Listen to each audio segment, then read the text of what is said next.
জি, আসসালামু আলাইকুম ওয়া রাহমাতুল্লাহ। আমরা এই যে নির্বাচন গতকাল হয়ে গেল, এখানে ব্যাপক মানুষের উৎসাহ এবং উদ্দীপনা সহ উপস্থিতিতে আমরা স্বাগত জানিয়েছি এবং বাংলাদেশ স্থিতিশীল হবে সেই প্রত্যাশা আমরা ব্যক্ত করছি।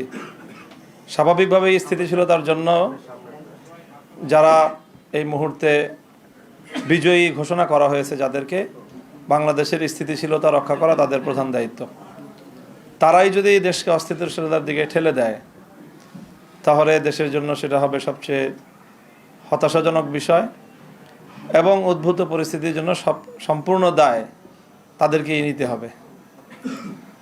আমরা অত্যন্ত দ্ব্যর্থহীন ভাষায় বলতে চাই, জুলাই বিপ্লবের চেতনাকে যদি ধ্বংস করার চেষ্টা করা হয় তাহলে সেখানে আমরা আনকম্প্রোমাইজ থাকব। আমরা কোনো নমনীয়তা এবং কোনো ধরনের কম্প্রোমাইজ জুলাই বিপ্লবের চেতনার ক্ষেত্রে আমরা করতে পারবো না। কাজেই সকল মহলকে আমরা সেই বিষয়ে আমরা স্পষ্ট বার্তা দিতে চাচ্ছি। তারপরে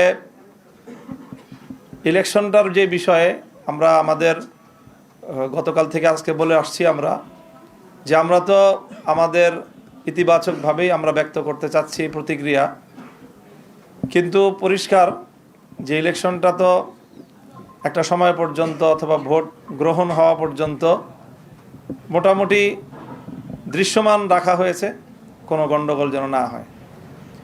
কিন্তু ভোট গণনা শুরু হওয়ার পর থেকেই আমাদের কাছে একেবারেই দিবালোকের ন্যায় স্পষ্ট যে ভোট গ্রহণটা যেভাবে হয়েছে ভোট গণনাটা তার সম্পূর্ণ উল্টোভাবে হয়েছে এবং সেখানেই আগামীর বাংলাদেশের ভাগ্য এবং মানুষের জনরায়ের প্রতি চরমভাবে অশ্রদ্ধা প্রদর্শন করা হয়েছে, অসম্মান করা হয়েছে।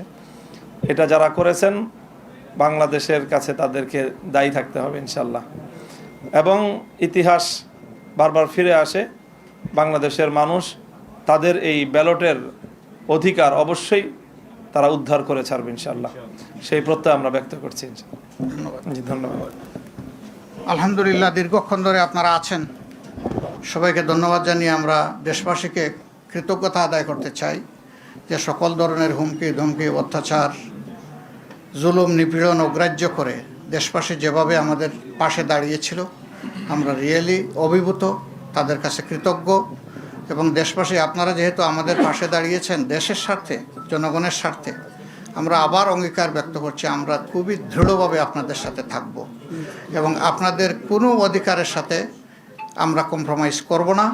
অধিকার আদায় করাই হবে আমাদের নৈতিক দায়িত্ব। এ লড়াই আমাদের অব্যাহত থাকবে ইনশাআল্লাহ।